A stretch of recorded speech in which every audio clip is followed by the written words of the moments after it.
ভবঘুরে সমারঙ্গন লিখেছেন তাজরিন ফাতিহা। পর্ব সংখ্যা ৫। অন্ধকারাচ্ছন্ন একটি ঘরে মোমবাতির মৃদু আলো জ্বলছে। ভেতরের ইজি চেয়ারটা দুলছে, তার উপর বসে আছে কেউ একজন। যুবকটির হাত ব্যান্ডেজ করা, ব্যান্ডেজকৃত হাতে শক্ত করে কিছু চেপে ধরে আছে। মাথায় ক্যাপ পরা। একটু পর ঘরের দরজায় টোকা পড়ায় চেয়ারটি দোলা আপনা আপনি বন্ধ হয়ে গেল। যুবকটি গম্ভীর মুখে উঠে দরজাটা খুলল। দরজার ওপাশে একজন মধ্যবয়সী নারী দাঁড়িয়ে। নারীটি বললেন, ইহাব, এই সময়ে দরজা আটকে রুম অন্ধকার করে রেখেছ কেন? ইহাব নামক যুবকটি কিছু বলল না। নারীটি আবার বললেন, কথা বলছো না কেন? তোমার নেতাগিরি খবরদার আমার সামনে দেখাবে না। মনে আছে আমি তোমার কি হই? ইহাব নামক যুবকটি এবার কথা বলে উঠল। বলল, কি সমস্যা আম্মু? কথা বলতে ভালো লাগছে না দেখে কথা বলছি না। সব সময় তোমার ইমোশনাল কথা না বললেই না। এটুকু বলে ইহাব ইজি চেয়ারে গিয়ে বসল। পিছনে পিছনে প্রবেশ করলো উর্মি ভূঁইয়া। ছেলের মাথায় হাত বুলিয়ে বললেন, কি হয়েছে? হাতে ব্যান্ডেজ কেন? কার সাথে মারামারি করে আসলে? কারোর সাথে না, বিরক্ত করো না তো, একটু একা থাকতে চাই। শামীম বলল, তুমি উত্তরপাড়ার নিহালের সঙ্গে লেগেছ আজ, কথাটা সত্যি? ইহা ভ্রুকুচকে শামীমের গোষ্ঠী উদ্ধার করে ফেলছে। ওর খবর আছে আজকে। উর্মি ভূঁইয়া বললেন, তোমার বাবা তোমাকে প্রশ্রয় দিয়ে বেশি মাথায় উঠিয়েছে। তার মতো পুরো গ্রামে নেতাগিরি করতে চাও? শোনো, তোমার বাবা চেয়ারম্যান দেখে সবাইকে পায়ের নিচে রাখবে এরকম ভুলেও ভেবো না। তোমার বাবাও তোমার মতো ছিল, মারামারি নেতাগিরি করে বেড়াতো। বাবার হিস্ট্রি আর ছেলেকে শোনাচ্ছি না, তবে আমি চাই তুমি তোমার বাবার মতো না হও। কথাগুলো মাথায় ঢুকিয়ে নিও। কথাগুলো বলে উর্মি ভূঁইয়া প্রস্থান করলেন। ইহা ফুঁস করে উঠল, শামীম তার হাতে একচোট খাবে আজ। তার বন্দোবস্ত হয়ে গেল। তার চোখে বছর কয়েক আগের কিছু দৃশ্য উকি দিল। কেউ তার দিকে তাকিয়ে উপহাস মাখা হাসি দিয়ে তাকিয়ে আছে। হাতের মুঠো শক্ত করে চেপে ধরল সে। এই গ্রামে আসলে ওর চিহ্নই নিশ্চিহ্ন করে দেবে। না হলে তার নাম ইহাব ভূঁইয়া না, শুধু সময়ের অপেক্ষা। নিশাতের আজকে সাপ্তাহিক ছুটি। খুব সকালে ঘুম থেকে ওঠা তার নিত্যদিনের স্বভাব। ফজর পরে সে কখনোই ঘুমায় না। ঘরের প্রয়োজনীয় কাজ সারে শুক্রবারে একটু ভালো মন্দ রান্না করার চেষ্টা করে সে। সারা সপ্তাহ তো স্কুলের পেছনে সময় চলে যায়। নিজের পরিবারের জন্য এই একটি দিনে একটু স্বস্তির। কাজের প্রেশার না থাকলেও কাজ নেহাতি কম নয়। বাজার করে রান্না চড়াতে হয়। বিড়িখোরটা একটু বাজারও করে না। এতটা অলস যে সে তার জন্মেও দেখেনি। রান্নাঘরে সব বাজার গুছিয়ে রাখছে নিশাত। আজকে ফ্রাইড রাইস আর চিলি চিকেন করবে। সব কিছুর যা দাম, চড়া মূল্য সদাইপাতের। ফার্মের মুরগি 1 কেজির দাম 200 নিয়েছে। এত দাম দেখে মুরগি কেনার স্বাদই মিটে গেছে নিশাতের। সপ্তাহে একদিনও যদি মাংস জাতীয় কিছু না রাখে তাহলে প্রোটিনের ঘাটতি দেখা যেতে পারে। তাছাড়াও ছেলেটা একটু গোশত পছন্দ করে। শাক সবজির চেয়ে গোশতের প্রতি আগ্রহ বেশি বাচ্চাটার। নিশাত বটি নিয়ে মুরগির পিস পিস করতে লেগে পড়ল। নাহওয়ান ঘুম থেকে উঠে আশপাশে মাকে খুঁজল। বাবার বুকের উপর থেকে নেমে ছোট বুকে ভর দিয়ে খাট থেকে নামলো। চোখ ডলে ছোট ছোট পায়ে হাঁটতে হাঁটতে মাকে ডেকে উঠল। রান্নাঘরে এসে নিশাতকে কাজ করতে দেখে পিছন থেকে জড়িয়ে ধরে বলল, মা, কোথায় ছিলে? নিশাত মুরগি কাটতে কাটতে বলল, ঘরেই তো ছিলাম আব্বা, আপনি উঠে গিয়েছেন? একটু অপেক্ষা করো, মার মুরগি কাটা হয়ে গেলেই তোমাকে ফ্রেশ করাবো। আচ্ছা, মুরগি আনবে? খুশি খুশি গলায় নাহওয়ান জিজ্ঞেস করল। নিশাত ঘাড় ঘুরিয়ে ছেলের ঘুমো ঘুমো আদরে বদনে চুমু খেয়ে বলল, জি আব্বা, আপনি খাবেন? নাহওয়ান উপর নিচ মাথা নাড়ল। নিশাত বলল, মুখে বলো, কাবো মা, ক্ষুধা লাগছে। নাহওয়ান আবারও চোখ ডলে বলল। নিশাত বলল, তাহলে বাবাকে ডেকে তুলে বলো, বাবা আমাকে ফ্রেশ করে দাও, তারপর দুজনে নাস্তা করে নাও। আজকে তোমার পছন্দের পাউরুটি আর ডিম পোস্ট করেছি। যাও দ্রুত ফ্রেশ হও। মায়ের হাতে অনেক কাজ বাবা, না হলে মাই তোমাকে ফ্রেশ করাতাম। বাবাকে তুলো যাও। নাহওয়ান আচ্ছা বলে রুমে দৌড়ে আসলো। খাটের উপর বহু কসরত করে উঠল। যেহেতু সে ছোট তাই খাটের নাগাল পায় না। টুলে পা রেখে উঠল বিছানায়। বাবার মুখ ছোট ছোট হাত দিয়ে ধরে বলল, বাবা বাবা উঠো, তাড়াতাড়ি উঠো, কাবাল কাবে না। মারওয়ান ভ্রু কুঁচকে গেল ঘুমের ঘোরেই। নাহওয়ান বাবার বুকের উপর উঠে কানে ফিসফিস করে বলতে লাগলো, বাবা উঠো, ক্ষুধা লাগছে, আমাল মুখ ধুইয়ে দাও। মারওয়ান চোখ বুজেই বলল, ঘুমাতে দে বাপ, তোর মাকে বল তোকে ফ্রেশ করিয়ে দিতে। মা কাজ করলে, তোমাকে বলেছে ধুইয়ে দিতে। নাহওয়ান বাবার মুখে পাড়ি দিয়ে বলল। মারওয়ান ছেলেকে নিয়ে পাশ ফিরে শুতে শুতে বলল, উফ লিলিপুটের বাচ্চা জ্বালাস না তো। লিলিপুট কি? তোর মা। ঘুম ঘুম কণ্ঠে মারওয়ানের উত্তর। নাহওয়ান বাবাকে উঠাতে না পেরে মায়ের কাছে গেল। নিশাত ততক্ষণে সবজি ধুচ্ছিল। নাহওয়ান গিয়ে মায়ের পা জড়িয়ে ধরল। নিশাত হেসে বলল, বাবা বাবা মুখ ধোয়া শেষ এত তাড়াতাড়ি? ক্ষুধা কি বেশি লেগেছে আমার বাচ্চার? মুখ ধোয়া হয়নি, বাবা আমাকে নিনিপুটের বাচ্চা বলেছে। নিনিপুট কি মা? নিশাত অবাক হয়ে তাকালো। সে বলল, ওটা কিছু না বাবা। কিন্তু বাবা যে বন্য নিনিপুট তুমি। নিশাতের মুখ কঠিন হলো নিমিষেই। বলল, বাবা মিথ্যে বলেছে, আসো তোমাকে মুখ ধুয়ে দেই। নিশাত ছেলের মুখ ধুয়ে দিয়ে খেতে খেতে বলল, তুমি খাও, মা একটু আসছি। নাহওয়ান মাথা নাড়ল। রান্নাঘর থেকে পাতিল নিয়ে রুমে গেল নিশাত। রুমে গিয়ে তার জোরে জোরে ফেলতে লাগলো। মারওয়ান ভ্রু কুঁচকে বলল, কার আমার ঘুমের সাথে এত শত্রুতা রে? আপনি যদি আর 1 মিনিটের মধ্যে ঘুম থেকে না ওঠেন তাহলে বাসায় আজকে সাইক্লোন বয়ে যাবে বলে দিলাম। এই বলে ঠাস করে পাতিলের বাড়ি দিল নিশাত। মারওয়ান চোখ খুলে নিশাতের অগ্নিমূর্তি রূপ দেখে কিছুটা থমকালো। বলল, কি হয়েছে? কি হয়েছে তাই না? ছেলেটাকে লিলিপুটের বাচ্চা বলেছেন কোন সাহসে? কখন বললাম? মারওয়ান অবাক হয়ে জানতে চাইল। নিশাত বলল, ঢং করবেন না। আপনি না বললে ও লিলিপুট কথা জানলো কিভাবে?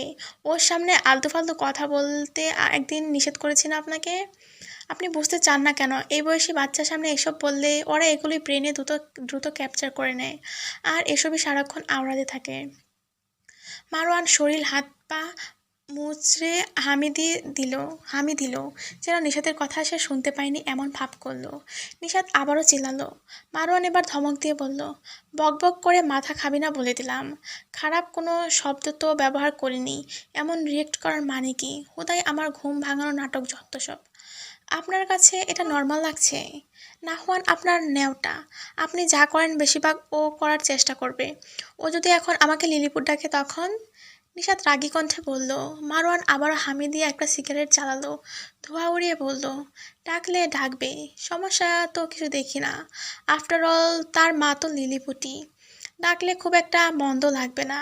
কত আদুরে ডাক লিলিপুট, আহ। মারওয়ান কিছুটা মশকরা করে বলল। নিশাত হাত ভাঁজ করে মুচকি হাসে বলল, আচ্ছা তাই? আসলে অনেক আদুরে ডাক। এটুকু বলেই প্রস্থান করলো। মারওয়ান গর্বের হাসি হাসলো। এই মহিলার সঙ্গে সে জীবনেও কথায় জিততে পারে না, আজকে জিততে পেরে ভালোই লাগছে, তবে ঘাবলাও লাগছে। এত সহজেই সব মেনে নিল, ব্যাপারটা কেমন গন্ডগোল লাগছে। যাই হোক, এত সব ভেবে কাজ নেই। জিতেছে এতেই সে খুশি। মারওয়ান হাত মুখ ধুয়ে বের হয়ে দেখলো নাহওয়ান বিছানায় খেলছে। সে ছেলেকে আদর করে বলল, কি করছিস ফায়াজ? কেলি। খেয়েছিস? খেয়েছি। তুমি কখন কাবে খাম্বা? নাহওয়ান গাড়ি চালাতে চালাতে বলল। মারওয়ান কপাল কুঁচকে গেল। তাকে ফায়াজ কি ডাকলো সে নিশ্চিত হতে বলল, কি বললি ফায়াজ, আবার বল। তুমি কখন কাবে খাম্বা? মারওয়ান চোখ কপালে উঠে গেল। বাচ্চাটা তাকে কি আদরের স্বরে বাবা ডাকতো। তার মুখে হাম্বা ডাক শুনে রীতিমতো চমকে গিয়েছে সে। ওটা শেখালো কে? নিশাতের কথা মনে আসতেই রাগে চোখ মুখ উল্টে যেতে চাইলো। সে রাগান্বিত হয়ে রান্নাঘরে গেল। নিশাত রান্না করছে তখন। নিশাতের পেছনে গিয়ে জোরে বলে উঠল, এই ছেলেকে কি শিখিয়েছিস? নিশাত রাতে রাতে জবাব দিল, কই কিছু তো শেখায়নি। তাহলে ও কেন আমাকে হাম্বা ডাকলো? নিশাত তরকারি থেকে পিছনে ফিরে বলল, আর বললেন না, বলেছি খাম্বা ডাকবি। ও বলে হাম্বা বেশি সুন্দর মা, তাই বলেছি ডাক, যা ডাকার। হাম্বাটাও তোর বাপের সাথে যায়। মারওয়ান নিশাদের দিকে কটমট করে করতে করতে বলল, হাম্বা আমার সাথে যায় মানে? ওকে খাম্বা হাম্বা শিখেছিস কেন? কি বৃষ্টি ডাক। ফায়াজ আমাকে কি বৃষ্টি নামে ডাকবে? নিশাত মুচকি এসে বলল, ডাকলে ডাকবে, সমস্যার তো কিছু দেখি না। আফটার অল তার বাবা তো খাম্বাই, থুকু হাম্বাই। ডাকলে খুব একটা মন্দ লাগবে না। কত আদুরে ডাক হাম্বা, আহা। মারওয়ান বুঝলো তার কথা তাকে ফিরিয়ে দিচ্ছে নিশাত। এভাবে রিভেঞ্জ নিবে বুঝতে পারেনি। তাই সে নিরাশ হয়ে বলল, আর জীবনে ওর সামনে লিলিপট ডাকবো না। ডাকলে চুপি চুপি ডাকবো। এবার হয়েছে? কথাটা মাথায় ভালোভাবে সেট করে নিলেই ভালো না হলে। বুঝেছি। মারওয়ান সেখান থেকে প্রস্থান করতে করতে বলল, সাংঘাতিক বেত্তমিজ মহিলা। নিশাত ফিক করে হেসে দিল। হাম্বা বেচারা ভালোই জব্দ হয়েছে। ভবঘুরে সমারঙ্গন। লিখেছেন তাজরিন ফাতিহা। পর্ব সংখ্যা 6। মারওয়ানের বাবা মাহবুব আলম এককালে শহরে চাকরি করতেন। চাকরির সন্ধানে শহরে যেতে চেয়েছিলেন একসময়। মাহবুব আলমের 4 সন্তান। বড় ছেলে মারওয়ান আজাদ, পেশায় ভবঘুরে। মেজ ছেলে মাহাদি আমিন বাংলাদেশ কৃষি বিশ্ববিদ্যালয় থেকে পড়াশোনা শেষ করে এখন পেশায় কৃষি উদ্যোক্তা। সেজ ছেলে মাহফুজ আরাফ রাজশাহী বিশ্ববিদ্যালয়ের স্নাতক 3য় বর্ষের শিক্ষার্থী। আর মেয়ে মানহা আরফিন মফস্বলের একটি ডিগ্রি কলেজের স্নাতক 1ম বর্ষের অধ্যয়নরত শিক্ষার্থী। স্ত্রী সন্তান নিয়ে বেশ ভালোই দিন কাটছে তার। তবে বড় সন্তানকে নিয়ে তার চিন্তার শেষ নেই। বড় ছেলেটা আল্লাহর রহমতে কত ভালো, কিন্তু বড় বউটা আল্লাহর রহমতে কত ভালো, কিন্তু ছেলেটা গুয়ার টাইপ। তার স্ত্রী মাইমুনা বেগম বড় ছেলের চিন্তায় প্রায় সময় অসুস্থ হয়ে যান। মাহবুব আলমও ভীষণ পেরেশানিতে ভোগেন ছেলের জন্য। মাহবুব আলমের পরিবার রক্ষণশীল পরিবার। ইসলামিক বিধিবিধান মেনে চলার সর্বোচ্চ চেষ্টা করেন তারা। বড় বউ নিশাদকেও এনেছিলেন রক্ষণশীল পরিবার থেকে। তাছাড়া নিশাদের বাবার সঙ্গে তার ছোটবেলার থেকেই বন্ধুত্বপূর্ণ সম্পর্ক ছিল। তাই আর দেরি করেনি বিয়ের ব্যাপারে। নিজের গোয়ার ছেলের জন্য বিনা বাক্যে এই সুকন্যা ধৈর্যশীল মেয়েটিকে বউ করে নিয়ে আসেন তিনি। দুপুর 2টো। মাহবুব আলমের পরিবারের সবাই একসঙ্গে খেতে বসেছে। নিজেদের আঙিনায় খেতে লাগানো সবজি, নিজেদের চাষকৃত মাছ, গরুর খাঁটি দুধ এসব দিয়ে সারছেন আজকের দুপুরের খানাপিনা। মাইমুনা বেগম স্বামী ছেলে মেয়ের পাতে পুকুরের তাজা কই মাছ ভাজা উঠিয়ে দিলেন। মাহদি, মাহফুজ আর মানহা খুনসুটি করতে করতে খাবার খাচ্ছে। মাইমুনা বেগম স্বামীর পাতে সিমের বিচি তরকারি উঠিয়ে দিয়ে আস্তে করে বললেন, আজাদের বাপ, আজাদরে ফোন দিছিলা? মাহবুব আলম পাতে হাত রেখে বলেন, তোমার গুণধর পুত্র ফোন ধরলে তো? টাকার দরকার হলে ঠিক ফোন দিবে দেখো। সাংসারিক বিষয়ে এত উদাসীন এই ছেলে। বউটা কোন দিন না জানি চলে যায়। নাতিটার মুখের দিকে তাকিয়েও তো কাজবাজ কিছু করতে পারে। বেয়াদবটা ছোটবেলা থেকে তেরা, যেন তেরামি তার রন্ধ্রে রন্ধ্রে মিশে আছে। যা বলবো তার উল্টোটাই করবে। মাইমুনা বেগম স্বামীকে খোঁচা দিয়ে বললেন, সবার সামনে বড় ছেলের নামে এইসব বলছো কেন? ওরা কি ভাববে? মাহবুব আলম বললেন, ওরা আর কি ভাববে? ওরা তো জানে ওদের শ্রদ্ধেয় বড় ভাই কত কাজের। বেয়াদবকে বেয়াদব বলবো না তো কি আদব বলবো? আমার ছেলেটা মোটেও বেয়াদব না, শুধু একটু একটু তেরামি করে এই যা। শোনো, ও ফোন করলে আমাকে একটু ধরিয়ে দিও। আমরা কত ভালো মন্দ টাটকা টাটকা খাবার খাই, কিন্তু আমার মানিকটা তো শহরের ছাইপাশ খেয়ে না খেয়ে থাকছে। নাতিটার জন্য অনেক মন পুড়ে। মাহবুব আলম ভাতের লোকমা মুখে নিয়ে বলল, দেখি ধরলে দিব। নিশাত মার সাথে মাঝে মাঝে কথা হয়। মেয়েটা তোমার ছেলের মতো একটা অকর্মা ঢেকিকে বিয়ে করে অনেক কষ্ট সহ্য করছে। হয়তোবা মুখ ফুটে বলে না, তবে এরকম অকর্মা পুরুষ কেউই চায় না। মেয়েটাকে আমরা সবাই মিলে ঠকালাম, এর জন্য আফসোস হয়। ভেবেছিলাম বদমাইশটা বিয়ের পর ঠিক হয়ে যাবে, কিন্তু কিছুই হলো না। নিজের মতো করে এখন জীবনটা পার করছে। এমন হলো কেন ও বলতে পারো? বদ শিক্ষা বদ বদটা সঠিক শিক্ষা যে কেন পেল না সেটাই ভেবে পায় না। তোমার বাপের কিছু ধারা পেয়েছে ও, যদিও আব্বা কর্মঠ ছিল, কিন্তু তেরামিও কম ছিল না তার মধ্যে। ছোটবেলায় তো দাদার কাছেই বেশি থেকেছে, তার থাকা কিছুটা হলেও ওর মধ্যে এসেছে। হতে পারে, তবে সামনের দিন নিয়ে ভয় হয় প্রচুর। এভাবে চলতে থাকলে সংসারটা কদিন টিকবে আল্লাহ জানে। গ্রামেও আসতে বলতে পারি না, অনেকের সাথে দা কুমড়ো সম্পর্ক বাঁধিয়ে রেখেছে। তার দরকার কি ছিল এসব ঝামেলায় জড়ানোর? অলক্ষণে কথা বলো না তো। ইনশাআল্লাহ আল্লাহ ভালো কিছুই করবেন। তা হলেই ভালো। এর মধ্যে মাহফুজ কথা বলে উঠল, বলল, আম্মা, আমিও তো তোমাদের কাছে থাকি না। কই, আমার খোঁজ তো এত ঘটা করে নাও না। সব বড় ভাইয়ের জন্য, আমি আমার জন্য কিছু না। মানহা রসিকতা করে বলল, সেজো ভাইয়া, মা কিন্তু আমাদেরও আদর করে না। আমরা কাছে থাকলেও কি হবে, ঠিক বড় ভাইয়ের জন্য চিন্তা করতে করতে অস্থির হয়ে যায়। যেন আমরা তিনজনই মায়ের কুড়িয়ে পাওয়া সন্তান, আর ভাইয়া একাই মায়ের আপন সন্তান। মাহবুব আলম বললেন, তোমাদের মায়ের আদর করা লাগবে না, আমি একাই 100। তোমার মা তার বড় সন্তান নিয়ে থাক, আমরা 4 বাপ বেটা মেয়ে একসাথে থাকবো, কি বলিস তোরা? মাইমুনা বেগম তার 3 সন্তানের উদ্দেশ্যে বললেন, তোরা তো আমার কাছেই থাকিস, আর মাহফুজ তো প্রতি মাসে মাসে আমার কাছে আসিস, কিন্তু তোর বড় ভাই এই 4 বছরে একবার বাড়িতে পা দিয়েছে? আমার আমরা গিয়ে দেখে আসি নিচ থেকে, ও এসে আদরের ভাগ নিতে চায়। তোরা এত হিংসে কেন করিস? মাহাদি এতক্ষণ চুপ থাকলেও এবার মুখ খুলল।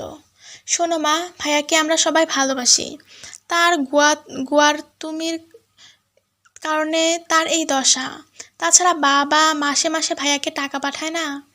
তাহলে আমরা যে পরিমাণ আদর পাচ্ছি বা বেশি খাচ্ছি, এটা বলার কোনো সুযোগ নেই। আমি যথেষ্ট ভালো ইনকাম করি, কয়েকদিন পর মাহফুজও করবে, মানহারও একটা ভালো জায়গায় বিয়ে হবে। কিন্তু ভাইয়া আর কতকাল বাবার ঘাড়ে বসে খাবে? ভাইয়ার প্রতি আমাদের সবারই রাগ হয়, বিয়ের পরও এমন ছন্নছাড়া থাকার কারণে। লোকের কথা থেকে বাঁচতে ছেলেকে তো দূরে পাঠিয়েছ, কিন্তু কথা তো এখনো শুনছ। জোয়ান তাগড়া যুবক ছেলের ভরণপোষণ বুড়ো বাবার পাঠায়, এর থেকে লজ্জার আর কিছু আছে বলে আমার মনে হয় না। আমি ভাইয়াকে আহ্লাদ দেওয়া বন্ধ তুমি তাই ভাইয়াকে আহ্লাদ দেওয়া বন্ধ করো। ভাবি মানুষটা ভীষণ ভীষণ ভালো, ও ধৈর্যশীল দেখে সংসার করছে, না হলে ওই সংসার টিকতো না দুদিনও। এখন আবার ভেববো না হিংসে থেকে এসব বলছি, মাথা খাটাও, তাহলে বুঝতে পারবে সঠিক বলছি কি না। কথাটুকু বলেই হাত ধুয়ে গেল মাহদি, আর একটু পর মাহফুজ ও মানহা উঠে চলে গেল। মাইমুনা বেগম হতাশায় নিমজ্জিত হলেন।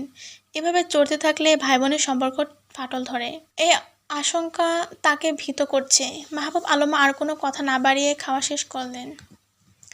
নিশাত মাত্র ক্লাস করে এসে শিক্ষক রুমে বসলো। শরীরটা কেমন কাহিল লাগে ইদানিং। মাঝে মধ্যে মনে হয় সব কিছু ছেড়ে ছুড়ে কয়েকদিন বিশ্রাম নিতে চলে যাবে, কিন্তু বিশ্রাম নিলে সংসার চলবে কিভাবে? ঢাকা শহরে এই 3 রুমের ফ্ল্যাটে থাকা মুখের কথা না। যদিও ফ্ল্যাটের ভাড়া তার শ্বশুর আব্বাই দেন, কিন্তু সংসারের যাবতীয় খরচ তো তাকেই হ্যান্ডেল করতে হয়। বিড়িখোরটা আর কিছু পারুক না পারুক, ঠিক মাসের শেষে ভাড়ার টাকাটা চাইতে বাড়িতে ফোন করবে। সে আবার পাক্কা নীতিবান, কারো কথা শুনতে নারাজ।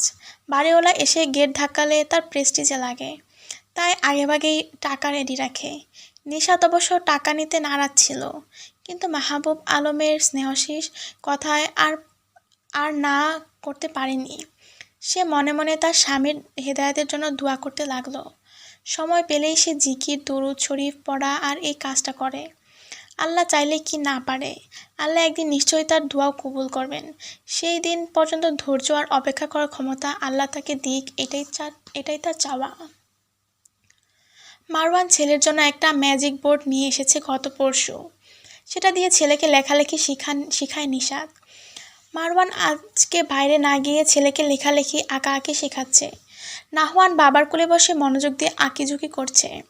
মারওয়ান শত চেষ্টা করেও ছেলেকে অ লেখা শেখাতে পারছে না, তার ঘাম ছুটে যাচ্ছে প্রায়। বাচ্চাটাকে লিখতে বলছে একটা, বাচ্চাটা লিখছে আরেকটা। মারওয়ান পণ করেছে ছেলেকে আর শিখিয়ে ছাড়বে।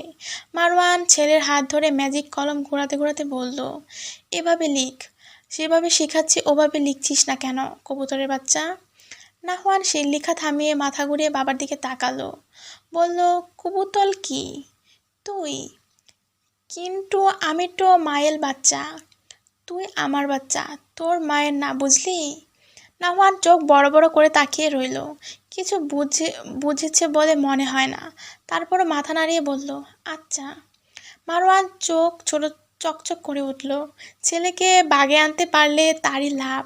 সে যা শিখাবে তাই শিখবে। এতে ওই 1.5 ইঞ্চির মহিলাকে সহজে কাবু করা যাবে। মারওয়ান তাই আবারও জিজ্ঞেস করলো, তুই কার বাচ্চা ফায়াজ? টুমাল। তাহলে এই তো কি সুন্দর হয়েছে। এখন থেকে সবসময় এইটাই বলবি, ঠিক আছে? নাহওয়ান উপর নিচ মাথা নাড়ল। মারওয়ান ছেলেকে আদর করলো কিছুক্ষণ। বাবা ছেলে হাসি মজায় দিনটা পার করলো। নিশাত বাসায় এসে নামাজ পড়ে সবাইকে নিয়ে ভাত খেলো। কিছুক্ষণ বিশ্রাম নেওয়ার জন্য বিছানায় ছেলেকে নিয়ে শুলো। নাহওয়ান মায়ের বুকে আদুরে বিড়ালের মতো শুয়ে রইল। সারাদিন পর মাকে পেলে আর কিছুই লাগে না তার। মায়ের কাছে কত শত আবদার বুলি আওড়ায়। মারওয়ান পাশেই শোয়া, মা ছেলের ভালোবাসা দেখছে। হঠাৎ নাহওয়ান নিশাতকে বলল, মা, কুবুটল কি? একটা পাখি বাবা। কেন? পাখি কি? একটা, এটা আকাশে উড়ে, অনেকে পালে, আমরা মানুষরা এটাকে খাই। আমি কি কবুতরের বাচ্চা? তুমি কবুতরের বাচ্চা হতে যাবে কেন? তুমি তো আমার বাচ্চা, আমার কলিজা। না না, আমি বাবা আল কবুতরের বাচ্চা। নিশাত হেসে দিল। মারওয়ান চোখ কপালে তুলে ছেলের দিকে তাকিয়ে আছে। এই বজ্জাত কি বলে? তার মানিজ্জত সব খুঁয়ে ফেলবে নাকি? ছি ছি। নিশাত বলল, কে বলেছে তোমাকে এগুলো? নাহওয়ান বলতে নিলে মারওয়ান ছেলেকে টেনে নিয়ে নিজের বুকে আনলো। ছেলেকে আদর করতে করতে বলল, তুমি ঘুমাও, ওর সঙ্গে এত কথা বলতে হবে না, পরে ঘুমাতে পারবে না, গল্প করেই সময় চলে যাবে। আমি নাহওয়ানকে ঘুম পাড়িয়ে দিচ্ছি। নিশাতের ভ্রু কুঁচকে গেল। ঘটনা কি? তাকে এত সমাদর করছে কেন? এত মধুর সুরে তুমিই বা ডাকছে কেন? কি ঘাপলা লাগিয়েছে এই বিড়িখোর? নিশাত উঠে বসে চোখ ছোট ছোট করে তাকিয়ে বলল, নাহওয়ানকে নিলেন কেন? সারাদিন তো আপনার কাছেই থাকে, এখন আমার কাছে থাকবে। আপনি আমাদের মা ছেলের মাঝে আসবেন না বলে দিলাম। ওকে আমার কাছে দিন। আমার কাছে থাকুক না, তুমি বরং রাতে নিও। নিশাত ছেলেকে বলল, বাবা, বাবা মায়ের কাছে আসবে? নাহওয়ান বাবার বুক থেকে তার ছোট মাথাটা বের করে বলল, আসবো। নিশাত খুশি হয়ে ছেলেকে জোর করে নিল, কোলে নিয়ে বলল, আমার সোনা বাচ্চা, মায়ের ভদ্র বাচ্চা, আমার কলিজার টুকরা। আমি কবুতল আর বাবাল বাচ্চা। এসব ফালতু কথা কে বলেছে? বাবা। নাহওয়ান আঙুল দিয়ে মারওয়ানকে দেখিয়ে বলল। নিশাত রাগান্বিত হয়ে চাইল। মারওয়ান বলল, কি হয়েছে? কবুতর কি খারাপ? এভাবে চাওয়ার মানে কি? আমি ভয় পাই নাকি তোকে? নিশাত রহস্যময় হেসে বলল, আসলেই পান না? মারওয়ান মুখ কালো করে ফেলল। সেদিন ছেলেকে খাম্বা শিখিয়েছিল, আজ আবার নতুন কিছু শেখাবে নাকি? লিলিপুট তাকে থ্রেট দিচ্ছে? মুখ ঘুরিয়ে উল্টো পাশে শুয়ে পড়ল সে। লিলিপুটের বাচ্চা পুরোটাই লিলিপুটের মতো পলতিবাজ। বাবার সব কথা মায়ের কাছে সাপ্লাই করতে হবে কেন রে বত?